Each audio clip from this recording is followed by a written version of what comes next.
Shalom saudara-saudara yang terkasih dalam Tuhan. Mari kita membaca satu bagian firman Tuhan yang terambil dari Kisah Para Rasul pasal 9 ayat 4 dan 5. Firman Tuhan bunyinya demikian. Ia rebah ke tanah dan kedengaranlah olehnya suatu suara nyaring yang berkata kepadanya, Saulus, Saulus, mengapa engkau menganiaya aku? Jawab Saulus, siapakah engkau, Tuhan? Katanya, akulah Yesus yang kau aniaya itu. Saudara, kebencian adalah bahan bakar paling baik untuk mendorong kita melakukan kejahatan terhadap orang yang kita benci. Hal inilah yang terjadi pada Paulus, yang karena kecintaan buta pada agama membuat dia memandang musuh orang-orang yang menjadi pengikut Kristus. Paulus meminta surat kuasa bahkan terhadap para imam besar untuk menyalurkan nafsu bengisnya memburu anak-anak Tuhan di Damsyik untuk diadili Yerusalem. Namun hal mengagumkan terjadi ketika Paulus hampir tiba di daerah Damsyik.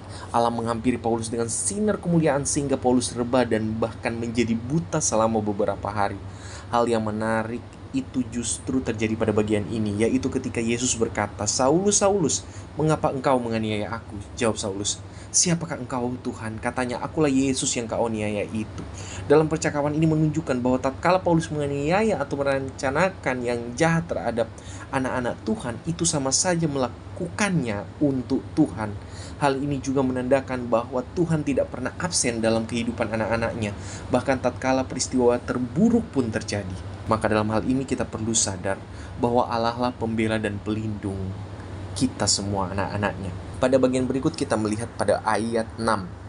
Di situ menjadi di narasi awal pengutusan Allah kepada Paulus. Karena Allah bukan hanya meminta Paulus untuk masuk Damsyik agar bisa disembuhkan matanya oleh Ananias yang dipakai Tuhan, namun juga menjadi babak baru kehidupan Paulus yang diproses Tuhan menjadi alatnya. Karena dia di sana, dia dibaptis, dia di sana dipenuhi Roh Kudus, dia diurapi di sana, dia belajar. Saudara-saudara, Ananias mengenal Paulus sebagai penjahat untuk setiap anak-anak yang berseru kepada Tuhan. Tapi pada bagian ini, Tuhan melihat Paulus adalah umatnya yang terhilang dalam ketaatan buta pada agama.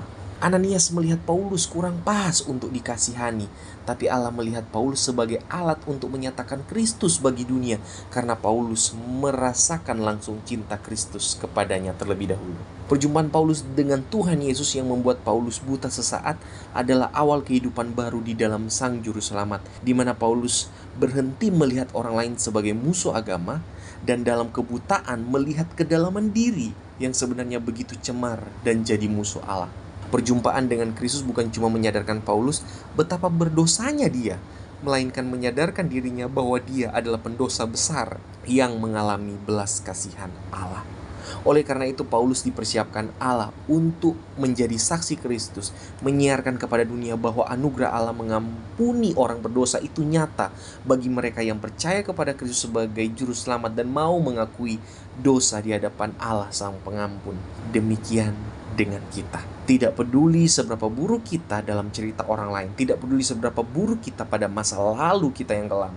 Kalau Kristus hendak memakai dan mengasihi kita, Dia tidak peduli konfirmasi siapapun, Dia tidak peduli persetujuan siapapun. Kalau Allah hendak mau memakai dan mengasihi kita, tidak ada yang bisa menghalangi rencana Allah itu bagi kita.